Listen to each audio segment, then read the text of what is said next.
كما قلنا في المقدمة اليوم خرجنا من البلاطو المعتاد ورانا متواجدين في صالون باتيماتيك 2016، موعد مهم لكل من يخصه العقار أو البناء أو مواد البناء. في حصة اليوم نطرق إلى موضوع الحديد والصلب، مادة أساسية واستراتيجية. الجزائر تستورد سنويا $1.4 مليار من شتى أنواع وأصناف الحديد لاحتياجاتها في الصناعة والبناء. للحديث على هذا الموضوع نستضيف سي سمير إبراهيمي، مدير شركة CBS كات اند باندينغ ستيل. مرحبا بك سي سمير. بارك الله. كاين على بالنا بلي كاين مركب صلب الحجار، على بالنا بلي كاين مركب تاع بلاره اللي راح يبدا الانتاج ربما عن قريب، وكاين مشاريع واحده اخرى تكلم عليها وتكلمت عليها الحكومه.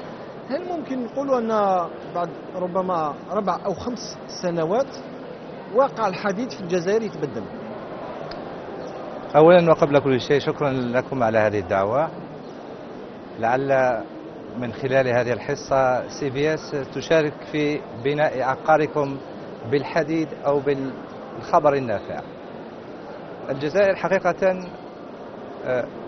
كانت في السنوات القديمه في السبعينات معروفه ce qu'on appelait l'industrie industrialisante. Parmi les fleurons de l'industrie كانت الحجار. عطاو لها اسامي كثيره، الحجار، الصلب، ارسلور ميتال، اكسترا. الاكتفاء الذاتي تاع الجزائر اولا مرتبط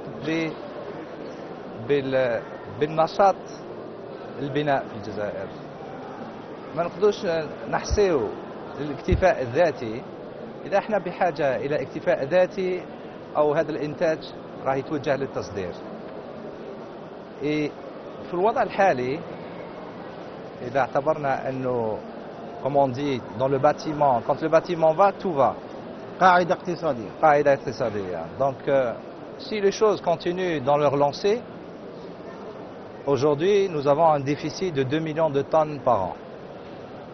يعني الجزائر قد ما راها تنتج ما تكفيش. لذلك il y a une compensation par l'importation.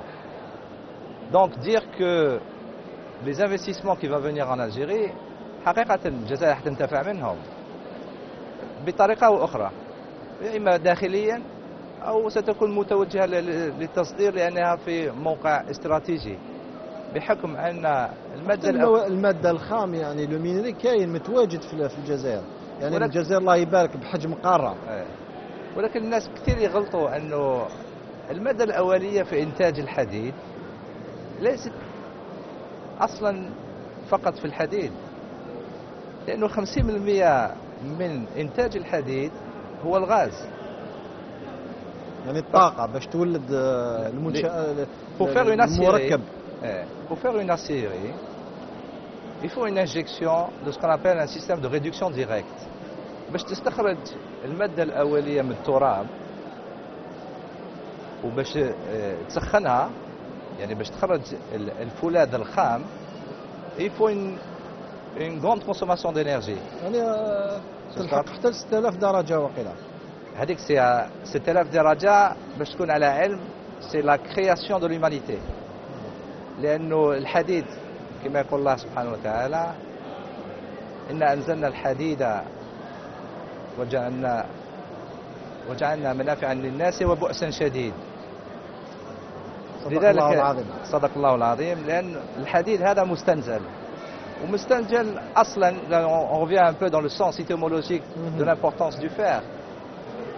كي كان المستنزل c'est le sens littéraire. On va pas faire une pêche religieuse، ولكن نعرفوا أصل أهمية الحديد. مستنزل مش معناتها يعني طاح من السماء، ولكن si vous revenez dans les relevés scientifiques etc., c'est l'explosion de la fameuse météorite supernovae qui, à la fusion, le fer à 6000 degrés.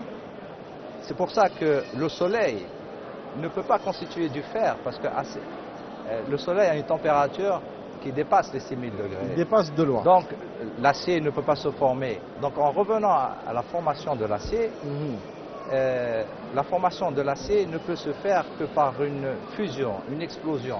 C'est le principe de la réduction directe. لازم الطاقة لازم الطاقة باش pour exploser, تلحق pour لهذاك extraire. Si l'émission vous a plu, n'oubliez pas de commenter l'émission au travers de notre page Facebook, aussi de vous abonner sur notre chaîne YouTube ou de nous suivre sur notre site internet www.acaracom.com. On vous attend.